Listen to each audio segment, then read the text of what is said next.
Narito ang kwento ni Don Ramon, ang lalaking nabuhay sa yabang at pumanaw sa gitna ng katahimikan.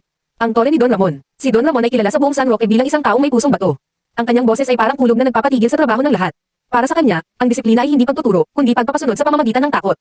Laging bukang bibig ni Don Ramon ang kanyang tatlong kayamanan. Ang kanyang lakas, kahit 80 taon na ako, hindi ako tatalunan ng kahit anong sakit.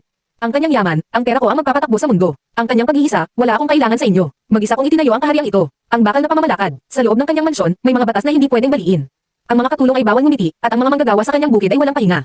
Nang humingi ng tulong ang kanyang tanging kamag-anak para sa pag-aaral, tinaboy niya ito at sinabing, ang paghingi ng tulong ay para lamang sa mga tamad. Ang tahimik na pagbagsak, isang gabi, sa gitna ng malakas na ulan, dinalaw si Don Ramon ng isang matinding lagnat. Ang katawan niyang dati parang bakal ay biglang nanghina. Sinubukan niyang sumigaw, ngunit ang dating nakakatakot na boses ay naging isang mahinang bulong na lamang. Dahil sa takot ng kanyang mga tauhan sa kanyang higpit, walang nangahas na pumasok sa kanyang silid. Sinunod lamang nila ang kanyang madalas na utos, huwag ninyo akong iistorbahin, kahit ano ang mangyari. Ang huling pagtutuos, habang nakahiga sa kanyang malambot ngunit malamig na kama, napatingin si Don Ramon sa kanyang paligid. Ang kanyang mga ginto ay hindi kayang ibaba ang kanyang lagnat. Ang kanyang mga titulo ng lupa ay hindi kayang bigyan siya ng tubig. Ang kanyang pag-iisa na ipinagmamalaki niya ay naging isang malaking bilangguan. Sa kanyang huling hininga, pilit niyang inabot ang kampanilya sa tabi ng kanyang kama upang humingi ng saklolo. Ngunit sa sobrang pangangatag ng kanyang kamay, nahulog ito sa sahig at gamulong palayo.